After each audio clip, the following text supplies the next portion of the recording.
So I just posted a video that I got the Bond America Ultimate Sweater Machine, and I found it on Facebook Marketplace, and because they are no longer manufactured anymore. But there are some that you can pick up. They have them on eBay. I've seen them on a few different other things. Check out garage sales, but also Facebook Marketplace and Craigslist. So if you are looking at wanting to get one of these things, I was just going to give some of my initial thoughts and things to look out for if you are wanting to purchase one of these, because I wasn't sure what exactly I was looking at or what needed to all come with it. Mine did come, it has some broken pieces. It still works, so I just wanted to make you aware of the things that I wasn't aware of if you're looking at buying a used one. So let's go through what should come, what you at least need in your kit to get started, and then some things you can live without or you could supplement. So first thing, that I would not buy a kit unless it does come with learning to use your machine. This takes you through step by step at all the items that should be in there. It tells you how to bind off, how to troubleshoot, how to put the machine together. It tells you everything you need to know. So you definitely want this.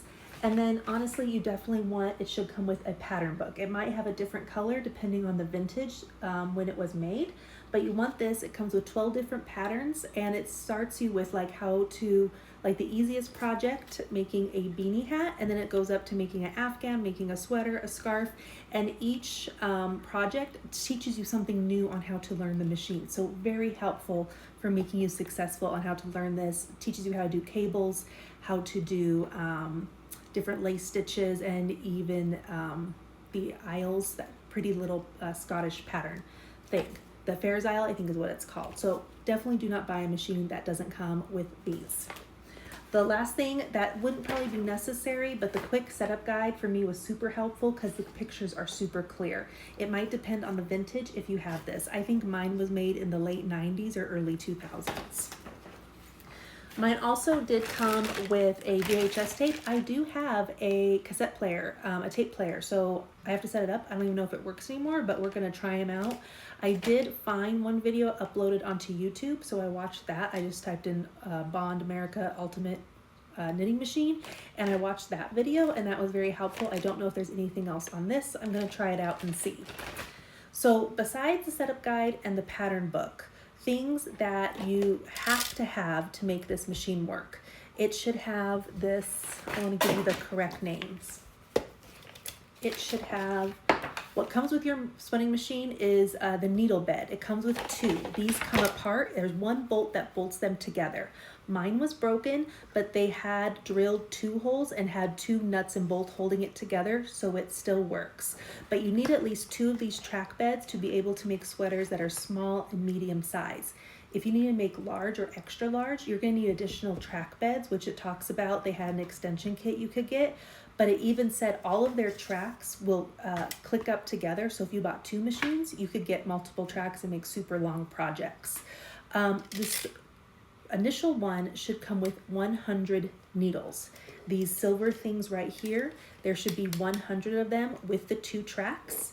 It also needs to have these green bars going the complete length of the needle bed. This is what holds down your track, or your needles, I should say. And then there's this little white foam piece that comes out, and that's like a little, I'm not sure what it does, but there's a little foam piece there that I think kind of just helps create a little bit of tension and stuff, and a little bit of padding for the needle. So you want to make sure it has that. Next thing, really check out this purple cartridge. You want to make sure, one, that it comes with it. You must have this to make your machine work, and you want to make sure it's not broken. So there's a little lid that comes up. Your thread comes through this. There's these 2 green plates. You want to make sure these are completely intact. These are what move the needles, and you need those because it pushes up on the needles. And then there's these 2 little pegs right here. There's this one. One of mine is broken, and I didn't know that. These being broken is not the end of the world. It just kind of wants to do this because it holds on to this back lip here. And so I just need to make sure I'm holding it down flat when I'm moving the cartridge back and forth. But the things that it must have is this front part, and it must have this part. This, you could live without one, because I can, and it works.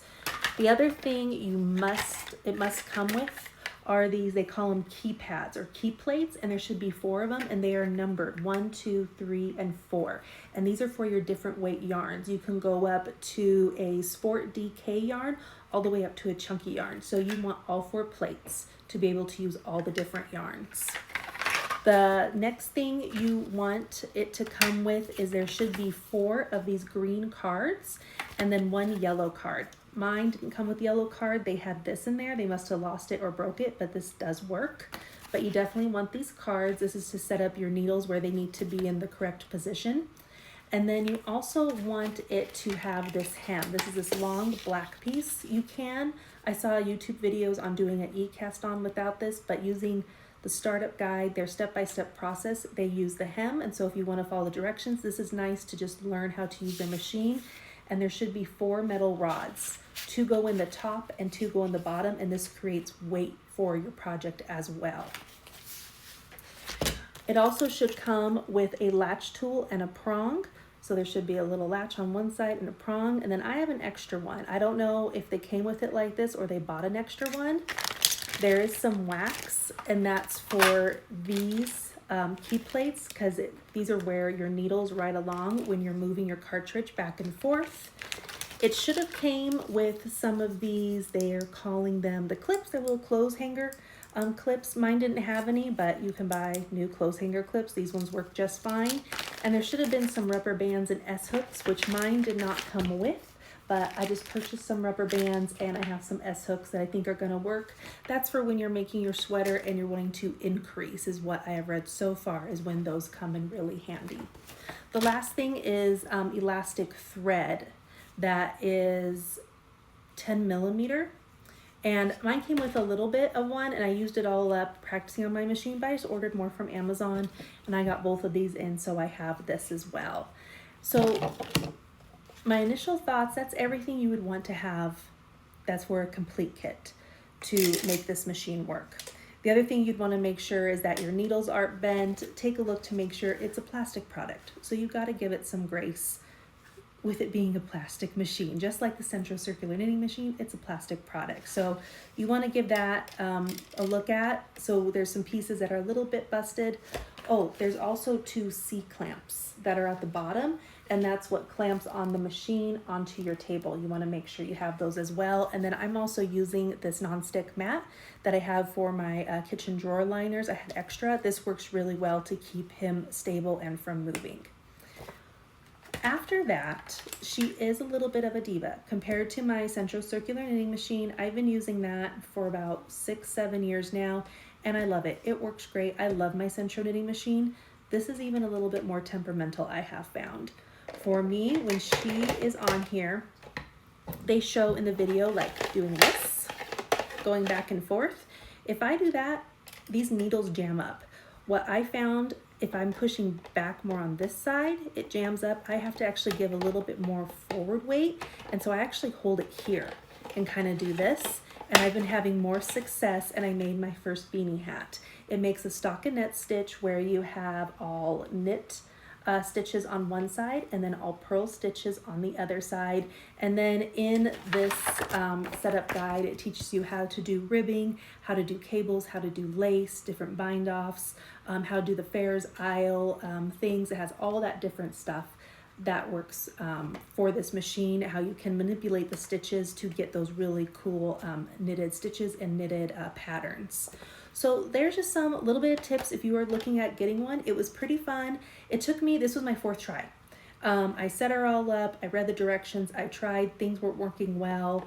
I did it 2 more times, then I found that YouTube video that was the original, one of the original Bond VHS tapes that someone uploaded. I watched that, then I came back and I was finally able to make the first setup project that it had in this one right here, where it talked about getting started and making a project. So my next one is I will do all 12 projects in the project book, because it takes you, like every project teaches you something new to kind of build up your knowledge on how to make things. So I hope this helps if you're looking at getting one of these ultimate sweater machines from Bond America. That's what you want to make sure you have in your kit. Thank you so much, everybody, and happy crafting.